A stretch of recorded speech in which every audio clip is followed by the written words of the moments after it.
저는 결혼 전까지 평탄하면서도 안정된 삶을 살았습니다. 그러나 결혼을 하면서부터 삶 속에 문제들이 찾아왔습니다. 더 행복하기 위해 한 결혼이 그렇지 못했던 것입니다. 아이도 잘 생기지 않았으며 술자리만 찾던 남편과 부딪히는 일이 잦았습니다. 결혼 후 2년 만에 기다리던 아이도 가졌지만 기쁨도 잠시 홀로 육아와 집안일을 감당하였습니다. 저의 스트레스는 심해졌고 그럴수록 아이에게 집착하였습니다. 이렇게 계속 살다가는 저도 아이도 희망이 없겠다 싶어 저는 일을 시작했습니다. 그러던 어느 날 그곳에서 친해진 동료 선생님이 본인이 하시는 행복 모임에 저를 초대했습니다. 그 행복 모임을 함께하며 저는 복음을 듣게 되었습니다. 그리고 처음 금요 기도회에 참석하게 되었습니다. 그때 저는 목사님의 말씀을 듣는 내내 눈물을 흘렸고 남편과의 관계 회복을 위해 기도하게 되었습니다. 하지만 믿음이 작은 저는 세상 이치에 맞추어 살기에 급급하며 가끔 내 상황이 허락되는 시간에만 쇼핑하듯 예배의 자리를 지켰습니다.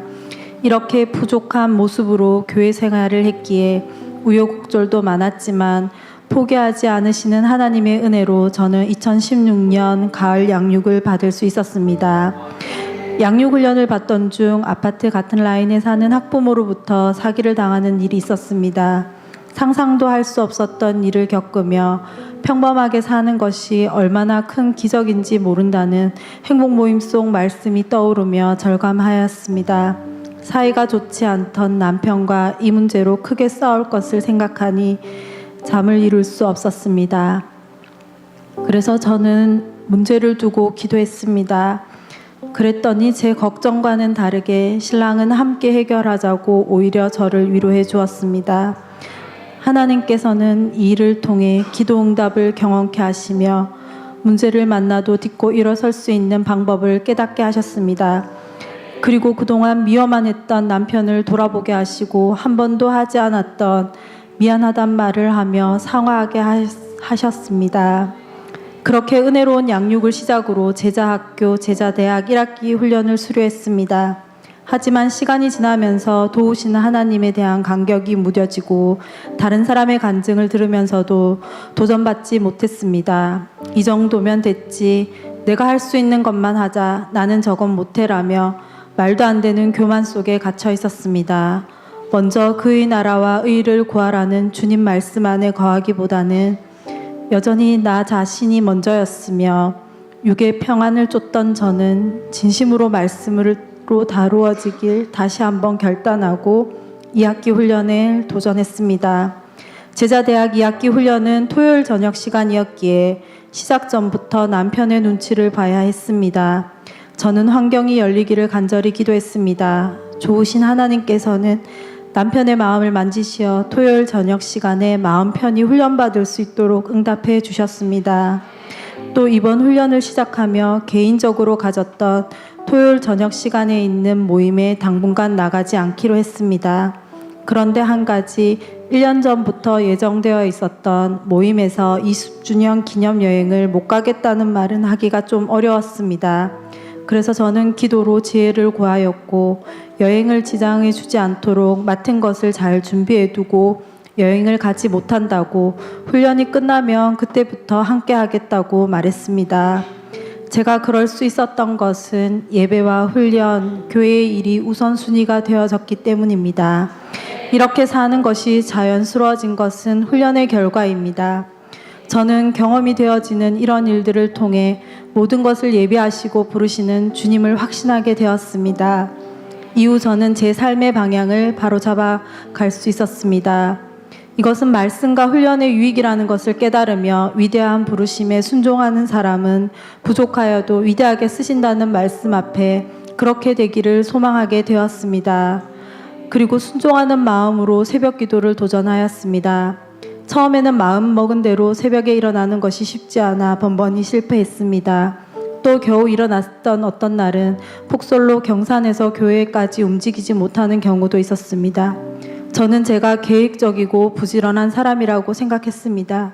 하지만 새벽 기도를 도전하며 내 계획대로 지금까지 온 것이 아니라 나를 사랑하시는 주님이 늘 불러주셨기에 성령으로 이끌어 주셨기에 지금 이 자리에 있는 것임을 깨닫게 하셨습니다. 그리고 더욱더 간절히 부르짖으며 주님의 충성된 일꾼이 되게 해달라고, 또한 나의 의를 모두 내려놓고 온전히 주님만 바라보게 해달라고 기도했습니다. 또 저는 셀가족 모임 안에서 저의 모습이 주님이 진정 원하는 모습인지 돌아보게 되었습니다. 훈련과 셀 예배를 그냥 나의 재미로 왔다 갔다 하는 것은 아닌지 깊게 생각했습니다. 셀가족 모임 안에서 나의 생각과 경험과 판단으로 누군가를 가르치려 한 적은 없는지, 성품의 다양성과 신앙 수준의 다양성을 두고 평가한 적은 없는지 되돌아보았습니다. 덕이 되지 않으면 옳은 말도 하지 말라는 목사님의 가르침에 자꾸 불순종하는 저를 발견하게 되었습니다.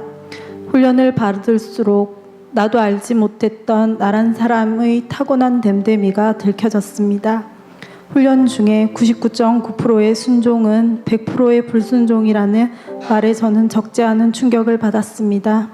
고래 심줄보다 질긴 고질적인 습관에 묶여있는 내가 과연 순종의 사람이 될 수 있을까? 인간적인 생각으로는 자신이 없었지만 여기까지도 도우신 하나님과 될 때까지 훈련시켜 주시는 우리 목사님을 신뢰하며 정말로 변화되기를 몸부림칠 수 있었습니다. 앞으로 옛 습관을 버리리라 말씀으로 무장하여 다른 사람을 도울 수 있는 사람이 되길, 경청하고 공감하며 기다려줄 수 있는 셀가족이 되길 결단하고 노력했습니다. 이러한 셀가족이 되어 그리스도의 몸을 온전히 세워가는 일에 보탬이 되겠습니다. 몸된 교회의 목사님께 순종하도록 애쓰겠습니다.